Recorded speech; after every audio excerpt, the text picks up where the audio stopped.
اعوذ باللہ من الشیطان الرجیم۔ آج کی اس ویڈیو میں ہم لوگ سورۃ البقرہ کی 284 آیات سے لے کے 286 آیات تک اس کا ترجمہ و تفسیر بیان کریں گے، اور کوشش کروں گی کہ آپ لوگ اسے اپنے ایگزام پوائنٹ آف ویو سے بھی اور ویسے بھی سمجھنے کی حد تک اسے سمجھیں۔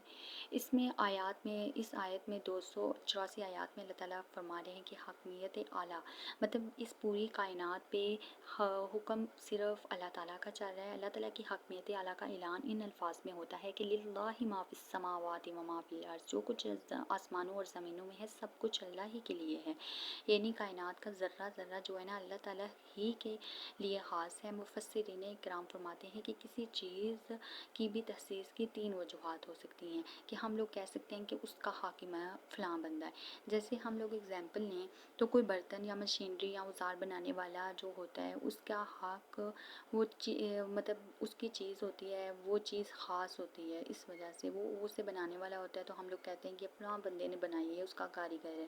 خصوصیت کی دوسری وجہ ملکیت ہوتی ہے، جس وجہ کا مالک کا کوئی مالک ہوتا ہے اسے اس کے ساتھ تخصیص کیا جاتا ہے۔ اور تیسری وجہ حق تصرف ہے، جس وجہ شخص کو کوئی چیز تصرف میں لانے کا حق ہے اور اس کو بھی خصوصیت کہا جاتا ہے۔ اب اللہ تعالیٰ کی تمام کائنات کے ساتھ تخصیص ملازہ فرمائی۔ اللہ تعالیٰ میں مذکورہ بالا تینوں صفات پائی جاتی ہیں، جس کی بنا پر اسے کائنات کی ذرہ ذرہ کے ساتھ تخصیص کیا ہے۔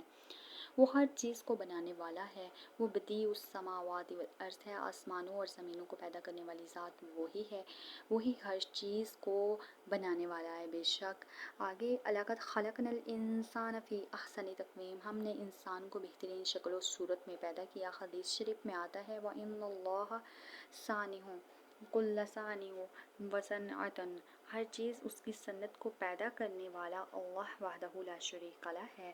محاسبہ کب ہوگا؟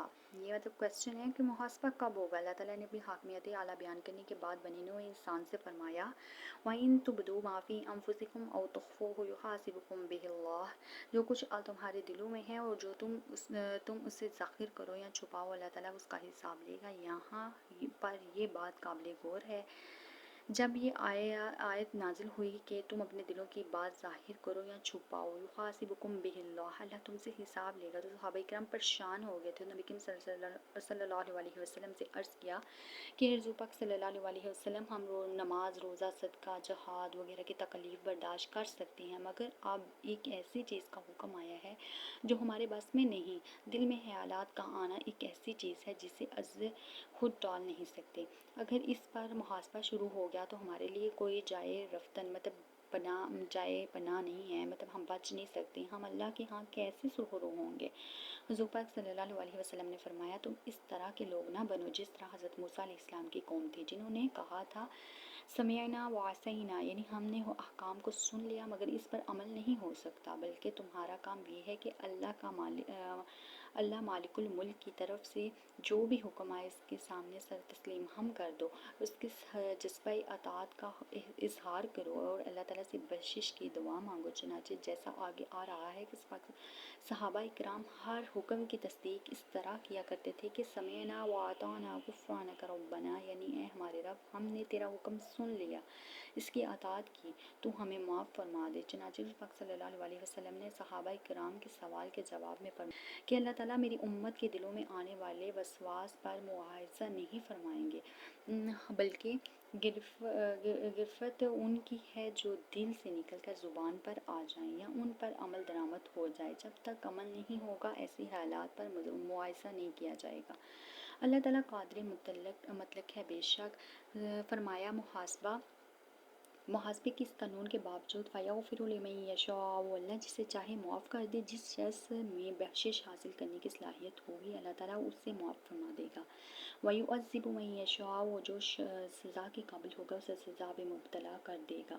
اللہ تعالیٰ تو عادل ہے، وہ کسی کا ناجائز تکلیف میں مطلب وہ کسی کو بھی ناجائز تکلیف میں نہیں ڈالتا، کیونکہ اس کا اپنا فرمان ہے وَمَا رَبُّكَ بِظَلَّامٍ لِّلْعَبِيدِ، اللہ تعالیٰ اپنے بندوں پر ظلم کرنے والا نہیں ہے، اس کے ہاں رائی کے ایک دانے کے برابر بھی کسی پر ظلم نہیں ہوگا۔ اس سے پہلے بھی آ چکا ہے تم پر ظلم نہیں کیا جائے گا، تمہارے ساتھ ناانصافی نہیں ہوگی۔ یہ بھی فرمایا کہ ہر شخص کو پورا پورا بدلہ دیا جائے گا۔ فرمایا یہ سزا و جزا اللہ تعالیٰ کو ہی سزا و جزا دینے کا اختیار ہے، کیونکہ واللہ علی کل شیء قدیر، اللہ تعالیٰ ہر چیز پر قادر ہے، وہ مالک ہے، اسے حق حاصل ہے کہ وہ جس طرح چاہے تصرف کرے، مالک الملک جو چاہے کرے، وہ جو بھی حکم دے بندوں کا فرض ہے کہ اس کی تعمیل کرے، وہ ہر مشکل حکم پر اس سے آسانی کی دعا کریں اور اس کے ساتھ بخشش طلب کریں۔